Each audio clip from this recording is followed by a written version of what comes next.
അതിൽ ഒന്നാമത്തെ ഒരാളാണ് തന്ത്രി, രണ്ടാമത്തെ ആളാണ് ശ്രീ കടകംപള്ളി സുരേന്ദ്രൻ, മൂന്നാമത്തെ ആളാണ് നമ്പർ 1. അങ്ങനെ വരുന്ന സമയത്ത് തീർച്ചയായിട്ടും ദൈവതുല്യരായിട്ട് അദ്ദേഹത്തിന് കാണാവുന്ന അദ്ദേഹത്തിൻ്റെ മുകളിലുള്ള ആൾക്കാർ, ഇത് മുകളിൽ ഒരാൾ പുറത്താണ്, ആ ഹൈറാർക്കിയിൽ വരുന്നതല്ല. പക്ഷേ ആ ആൾക്കാരാണുള്ളത്.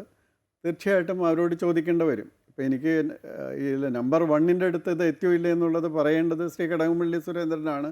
ഇനി അവിടെ നിന്നാണ് എനിക്ക് ലെറ്റർ വന്നു എന്നൊക്കെ അദ്ദേഹം പറഞ്ഞു കഴിഞ്ഞാൽ തീർച്ചയായിട്ടും അദ്ദേഹത്തിനെയും ചോദ്യം ചെയ്യേണ്ടി വരും. പക്ഷേ തീർച്ചയായിട്ടും കടകംപള്ളി സുരേന്ദ്രനെയും അവിടെയുള്ള തന്ത്രിയെയും ചോദ്യം ചെയ്തേ പറ്റുള്ളൂ.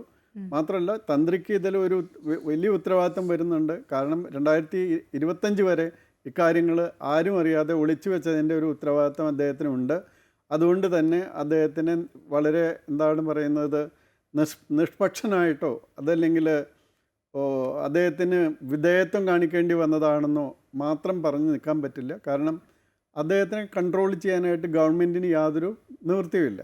കാരണം ഗവൺമെൻറ്റിൻ്റെ കീഴിലല്ല തന്ത്രി വർക്ക് ചെയ്യുന്നത്. അത് ജന്മസിദ്ധമായിട്ട് കിട്ടുന്ന ഒരു പദവിയാണ്. അതിനെ മാറ്റിയെടുക്കാൻ ഇപ്പോൾ തൽക്കാലം നിയമങ്ങളൊന്നും ഉണ്ടാക്കാനായിട്ട് ഗവൺമെൻറ്റിന് താല്പര്യമില്ല. അത് പെട്ടെന്ന് സാധ്യമല്ല. അപ്പോൾ അങ്ങനെ ഒരു സ്ഥിതിയിൽ ഇൻഡിപെൻഡൻ്റായിട്ട് നിൽക്കുന്ന, തികച്ചും സ്വതന്ത്രമായി നിൽക്കുന്ന അദ്ദേഹത്തിന് ആ സ്വാതന്ത്ര്യം നൽകുന്ന ധൈര്യം എന്തുകൊണ്ട് ഉണ്ടായില്ല എന്നുള്ളത് പറയേണ്ടത് അദ്ദേഹമാണ്.